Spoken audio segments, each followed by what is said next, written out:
Hello and welcome back. So today I wanted to talk about 9 reasons why narcissists abuse. And you are definitely going to want to watch until the last one because that is the one that is the most important. But the reason I picked this topic is because I feel like people that wind up abused by narcissists wind up internalizing and almost blaming themselves for the abuse. You might find yourself in different kinds of unhealthy relationships, whether it's friendships or significant others, and you might be thinking that there's something wrong with me because I keep attracting these kinds of people. Why is it that I can have a relationship with healthy people? What is it about me?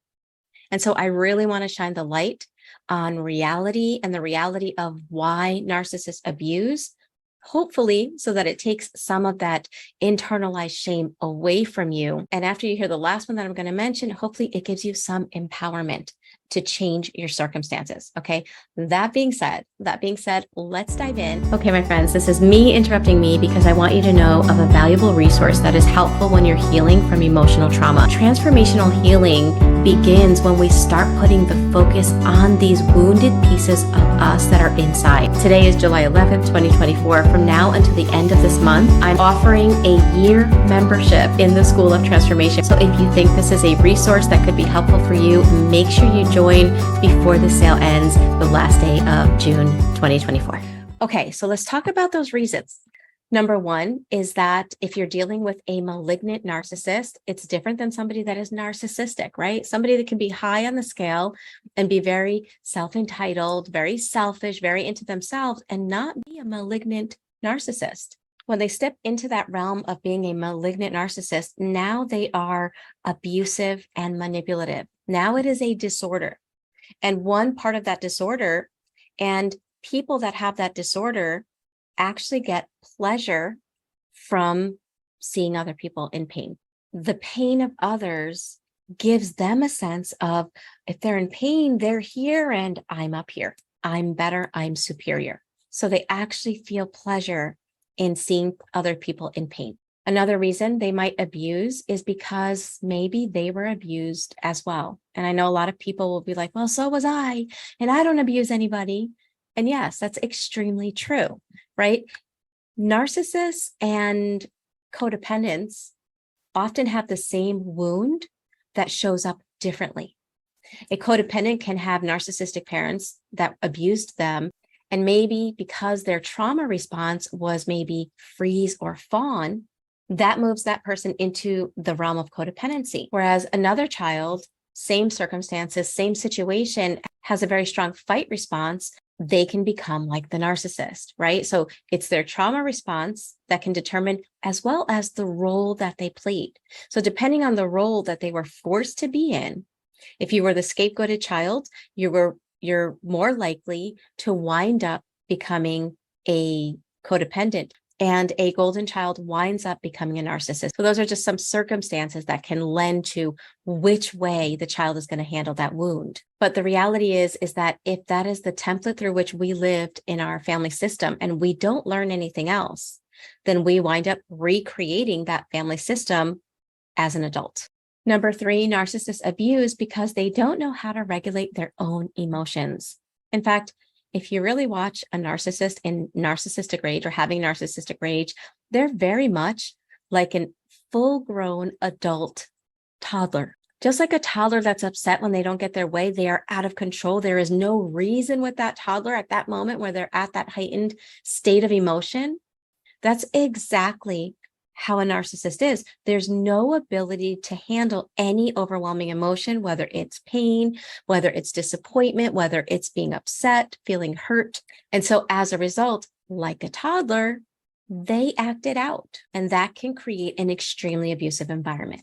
Another possibility, right? And this is not an all exhaustive list, but another possibility is that that person was raised possibly by an addict. And we know that addicts take no responsibility for their actions. It's always somebody else's fault. And so again, children are sponges. And if that's the template that they're soaking up, that when you do something wrong and you're caught, you blame others, there's no personal growth, there's no self-reflection, It's just blaming other people for it. Number 5 is one of the most common reasons why narcissists wind up abusing is because their goal in life is to control you. They want to control your perception of yourself. They want to control your perception. Can't even talk. They want to control your perception of reality. They want to control how other people see you. They want to control who you spend time with, how much money you spend. They want to control how you breathe the air. And so as a result of this desire to control, they have all of these abuse tactics. They gaslight, they erode your self-esteem, they blame shift, they project, they do all of these things, all of these manipulation tactics with the goal to keep you in whatever role they have forced you to be in, to shove you in whatever emotional state they want you to be in, right? Because narcissists don't want you happy. They don't want you excited. They want you depressed. They want you looking like you're sick, like you have a mental illness, because they do. And so combining with the other one that they don't regulate their emotions, by seeing your dysregulation regulates them. They're like, oh, Michele looks mentally ill. That means I'm sane. Michelle's depressed. That means I'm not depressed. I thought I was for a second, but I see it in her now. So I'm good. And so they need to control your emotional states. They need to control how you see yourself. They need to control your thoughts. They need to control your life. Number 6, narcissists abuse because they have no boundaries. They literally don't know where they end and you begin. We always hear that expression that you're an extension of the narcissist. Well, what does that mean? Well, like my hand is an extension of me, right? It's still mine. I could do whatever I want with it. Well, that's kind of how the narcissist is with how they view people that they consider to be extensions of them. They can do whatever they want because it's part of them.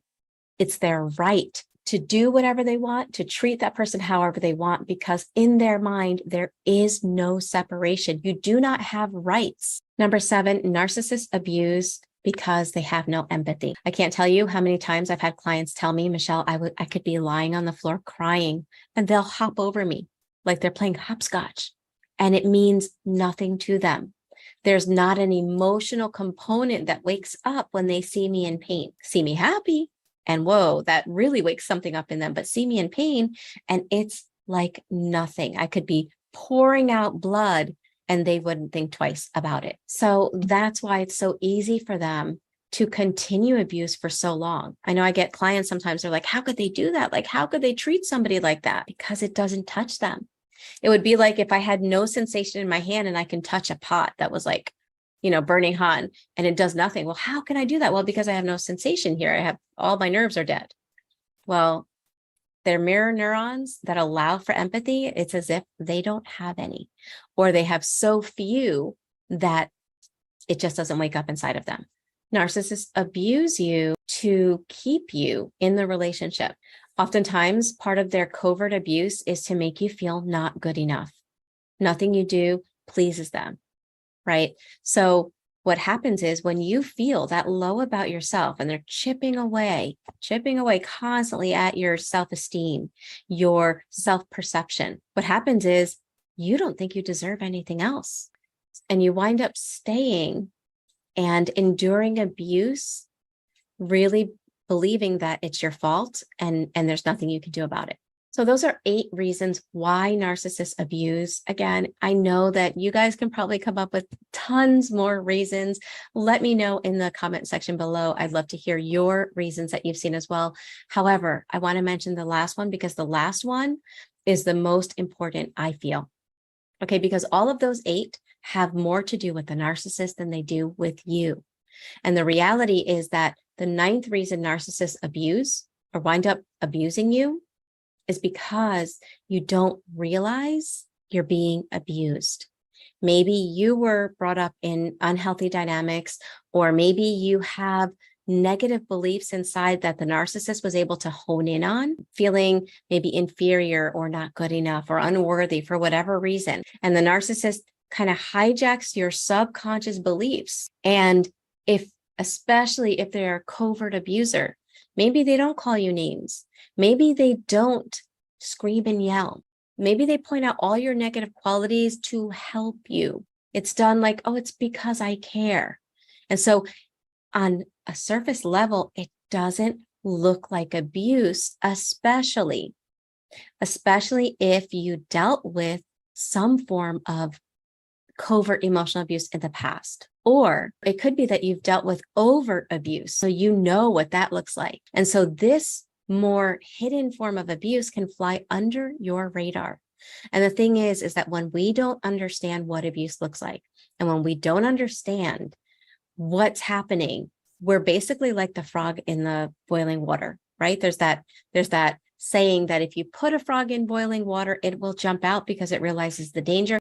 Put it in cold water and slowly turn up the heat and it boils itself to death, which is a really morbid saying. But the idea is that the subtle things can be more deadly. And so that's why it's so important to really understand what abuse looks like. So some quick signs that you can look for in yourself that can help you to reveal if you are being covertly abused. First sign is that you begin to change how you feel about yourself. Maybe you didn't have the strongest self-view, right? Maybe your perception of yourself wasn't 100%, but you will notice after a relationship with a covert narcissist, it's almost like they've taken that weak self-perception and created self-disgust in the person. Like you hate yourself. There's such a deep level of shame that they create in the person. So that's one thing you can look for. How you feel about yourself just really kind of goes off the deep end. Another thing you can look for is a change in personality. Maybe you used to love certain things, but you don't do them anymore. You had certain characteristics when you were out with people. You don't do that anymore. You don't have those characteristics anymore. In fact, the narcissist has them, but you don't. You no longer connect or feel connected to people that meant something to you in the past. You don't feel like you have any close friends in your life. You're surrounded by people sometimes. So this is a hard one to spot, but they're people that adore the narcissist. And so they're not people that you can ever be honest with, that you can ever share something that's going on, because you know they're going to defend the narcissist and make you look like the problem. You can start to feel as if you're losing your mind. And the narcissist loves when this happens, because then they start pointing this out and saying, see, it is you. You are the problem because look at how you're changing. And, even you notice that. But what's really happening is that you are changing because the abuse, the chronic abuse and manipulation is changing your nervous system. You're getting stuck in anxiety, dissociation, in coping skills because your nervous system is overworking to try to keep you safe. So your body starts to feel out of your control. It starts to feel like it's making decisions without your conscious consent. Another thing that's happening is that when we're living in our survival for a long time, we are literally in different areas of our brain. We're in our limbic network, which if you put your fingers in your ears and they could touch, that would be that area. That's your survival brain. We're living all the time in that area, and we're not living in our prefrontal cortex. This is our thinking brain. That's why we wind up having memory problems. We wind up having difficulty making decisions. We feel like we're in a fog, because the areas of our brain that we use for executive functioning, we're not even in them. We're in the alarm centers of our brain. So if any of this resonates, and for anyone that is on this road to recovery that has been struggling with narcissistic abuse, and if you feel like you're learning and still feeling stuck, then I invite you to check out Thriver School of Transformation, where we take the focus off the narcissist and put it on what happened to us, what happened inside, what's going on somatically that's keeping us from being who we really are. And that's where the real healing begins. So if you're struggling for a long time, I really invite you to come join us in our weekly live Zoom meetings.